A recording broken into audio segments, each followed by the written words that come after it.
At 2 a.m. so I was still lying there, staring at the ceiling, sweat forming on my skin, even though the air conditioner was running just fine.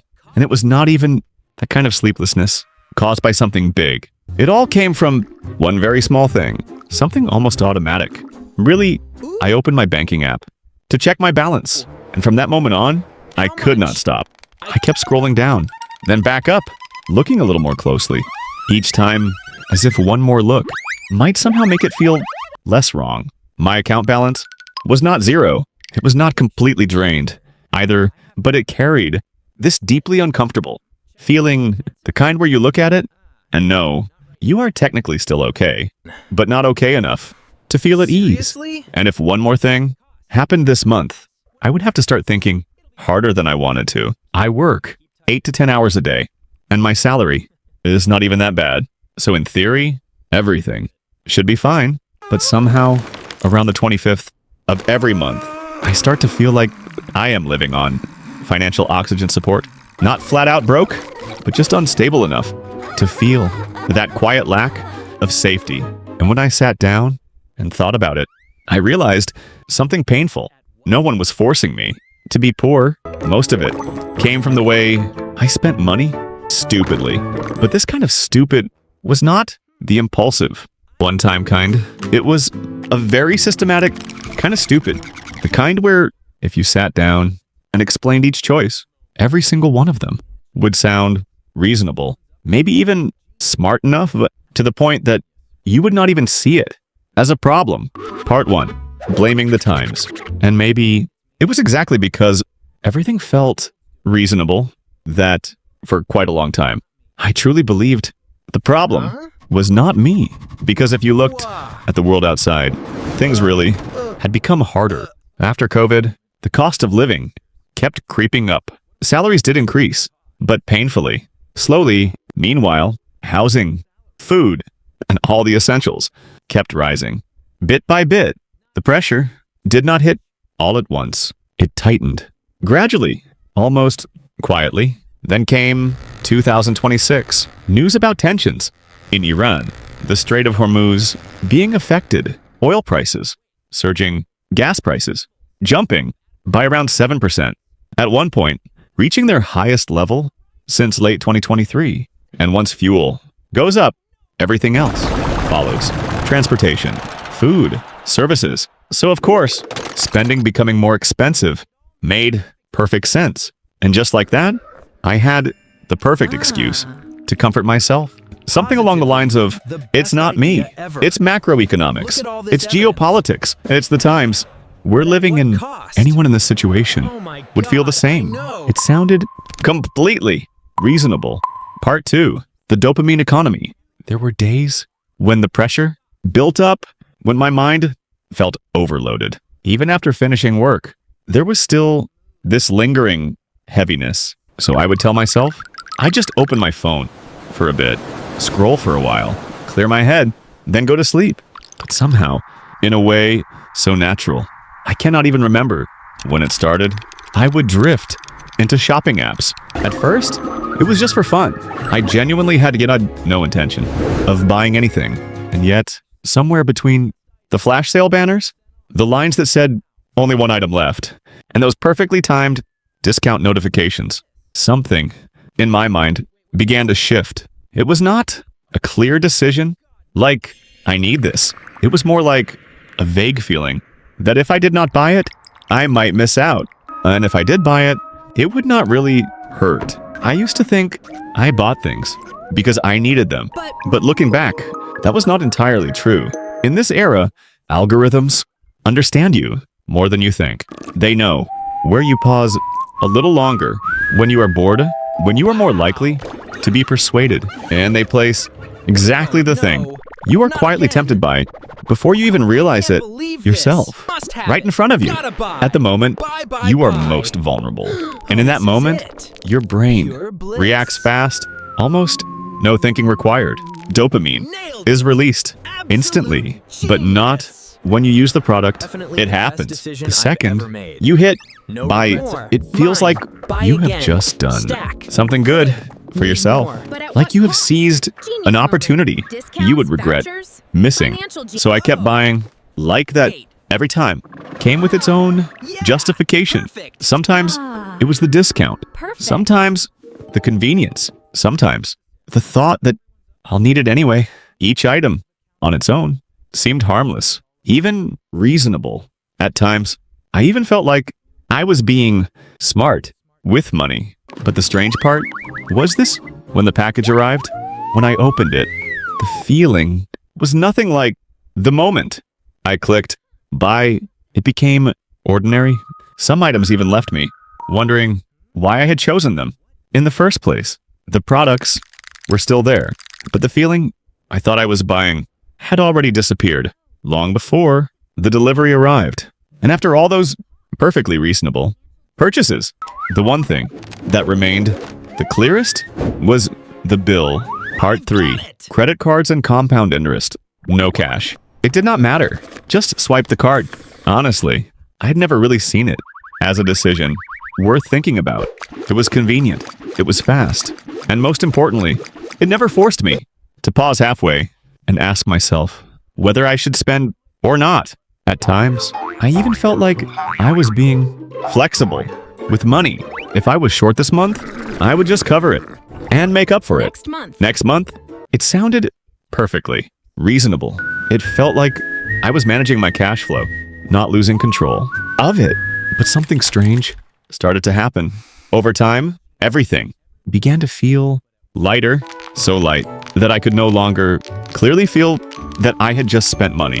When you pay in cash, when you actually pull bills out and hand them over, the feeling is completely different. But here, it was just a tap, a soft beep, and it was done. Nothing lingered. And it was exactly that feeling of nothing lingering that began to bother me, because I was still spending, but I no longer felt like I was spending.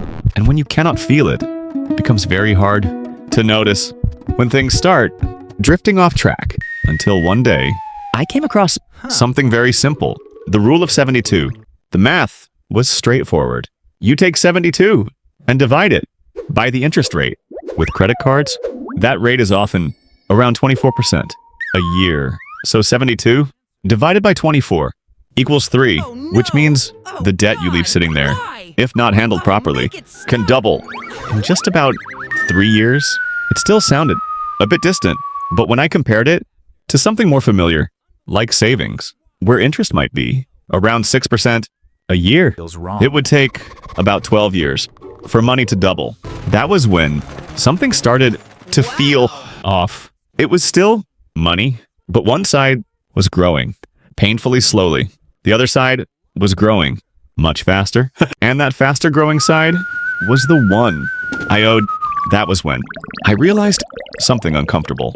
All this time, I thought the problem was that I was not earning enough. But maybe a bigger part of it was that I was using money in a way that was already working against me from the start. In other words, my debt was growing faster than my money, and I was the one feeding it day after day. Part 4. Being poor is expensive. People say money makes money. That sounds reasonable, but after a while, I began to notice the opposite.